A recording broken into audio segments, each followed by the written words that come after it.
امریکی فوجی اڈوں کے انفراسٹرکچر کو نقصان۔ ایران نے دعویٰ کیا ہے کہ کویت میں امریکی اڈوں پر حملوں کے دوران مواصلاتی نظام یعنی ٹیلی کمیونیکیشن سسٹم، کنٹرول ٹاورز اور دیگر اہم تنصیبات کو نقصان پہنچا ہے۔ ایندھن کے ذخائر اور فیول ٹینکر متاثر ہوئے ہیں۔ ایرانی حکام کے مطابق حملوں میں فیول سٹوریج ٹینکس اور ایندھن فراہم کرنے والے نظام کو نشانہ بنایا گیا ہے، جس سے فوجی آپریشنز متاثر ہو سکتے ہیں۔ فضائی دفاعی نظام پر دباؤ۔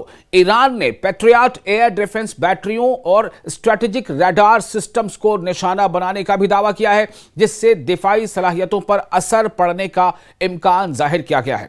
بحری تجارت یعنی جو سی روٹ سے جو ٹریڈ ہوتی ہے اور تیل کی ترسیل متاثر ہوئی ہے۔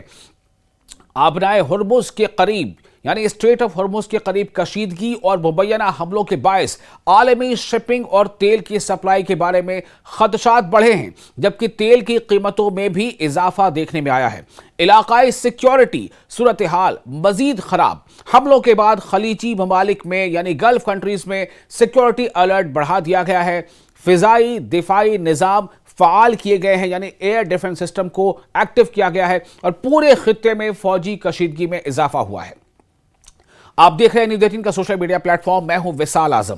ایران اور امریکہ کے درمیان کشیدگی مزید بڑھ گئی ہے، جبکہ خلیجی خطے میں فوجی سرگرمیاں تیز ہو گئی ہیں۔ ایران نے دعویٰ کیا ہے کہ اس کی مسلح افواج نے کویت میں موجود ان فوجی اڈوں کو نشانہ بنایا جہاں امریکی فورسز تعینات ہیں۔ ایرانی حکام کے مطابق ڈرون اور میزائل حملوں میں مواصلاتی نظام یعنی ٹیلی کمیونیکیشن سسٹم، ایندھن کے ذخائر یعنی فیول کا جو کیش ہوتا ہے جہاں پر ریزرو ہوتے ہیں، پیٹریاٹ دفاعی بیٹریوں اور دیگر فوجی تنصیبات کو نقصان پہنچایا گیا ہے۔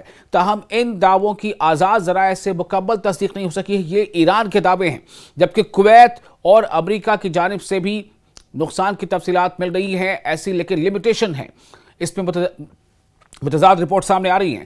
دوسری جانب امریکی سینٹرل کمانڈ یعنی سینٹ کام کا کہنا ہے کہ اس نے ایران کے مختلف فوجی اہداف پر نئی کارروائیاں کی ہیں۔ امریکی حکام کے مطابق ان حملوں کا مقصد اسٹریٹ آف ہرمز میں تجارتی جہازوں کی حفاظت کو یقینی بنانا اور ایران کی فوجی صلاحیتوں کو کمزور کرنا ہے۔